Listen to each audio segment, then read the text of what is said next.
मसूरी के ऐतिहासिक Methodist church में सप्ताह की शुरुआत पाम संडे के रूप में मनाई गई। मसूरी के ऐतिहासिक मेथोडिस्ट चर्च में पवित्र सप्ताह की शुरुआत पाम संडे के रूप में मनाई गई। पाम संडे, जिसे हिंदी में खजूर रविवार के नाम से जाना जाता है, ईसाई धर्म में अपना महत्वपूर्ण स्थान रखता है। ये पर्व ईस्टर से एक सप्ताह पहले आता है। इस दिन को पवित्र सप्ताह की शुरुआत का प्रतीक मानते हैं, जो यीशु मसीह के यरूशलेम में विजय के साथ प्रवेश की याद में मनाया जाता है। बाइबल के अनुसार जब यीशु मसीह यरूशलेम में प्रवेश कर रहे थे, तब लोगों ने खजूर की शाखाएं लहराते हुए और अपने कपड़े रास्ते पर बिछाते हुए उनका स्वागत किया था।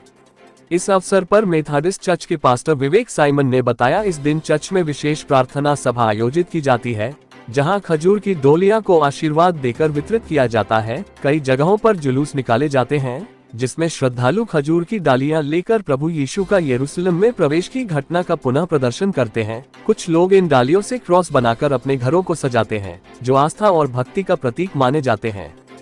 TV1 न्यूज के लिए मसूरी उत्तराखंड से भरत लाल की report. Palm Sunday means leaves of palm, खजूर की डालियां, और संडे मीन्स संडे को सेलिब्रेट किया जाना। तो पाम लीव्स का जो संबंध है वो बाइबल के पुराने नियम से है, जहाँ पर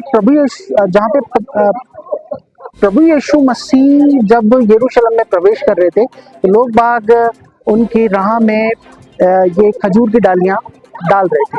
लेकिन जो ओल्ड टेस्टमेंट में इसकी कहानी है, वो जब इजरायली मिस्र देश से आज़ाद होकर आए, तो उन्होंने खजूर की डालियों का झोपड़ियाँ बनवाई, तो उसका वो लोग पर्व मनाते थे। खैर, उसका एक गहरा संबंध है, लेकिन उसकी खुशियाँ स्वतंत्रता की, आनंद की, विजयी दिवस है ये, जिसमें हम पापों से, प्रभु यीशु मसीह ने हमारे को श्रापों से छुटकारा दिया और हमें आशीषें दी परमेश्वर ने। आज का दिन खुशियों का दिन है, क्योंकि ये हमारे उद्धार का दिन है, सबसे बड़ी बात।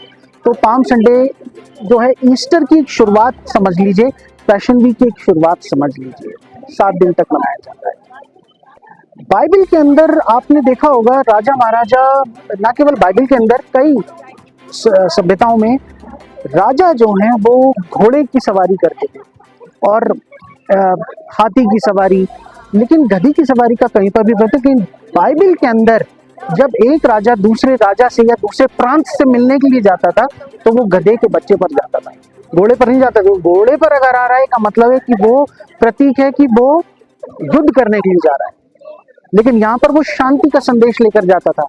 तो ईस्टर्न कंट्रीज में गधे का बच्चा जो है एक नोबल एनिमल है और जिसको बहुत ही पवित्रता का प्रतीक माना गया है, तो इसलिए वो बाइबल के अंदर मेंशन्ड है। तो इसलिए हम लोग इसको यीशु मसीह को उस पर बैठे हुए देखते हैं। फिर हम लोग पैशन वीक में प्रवेश करेंगे, तो उसके बाद गुड फ्राइडे, देन ईस्टर। तो ये पूरा 7 दिन का पूरा एक पर्व है, फेस्टिवल समझ लीजिए, जिसमें हम प्रभु यीशु मसीह की क्रूस और उसके दर्द को याद करेंगे।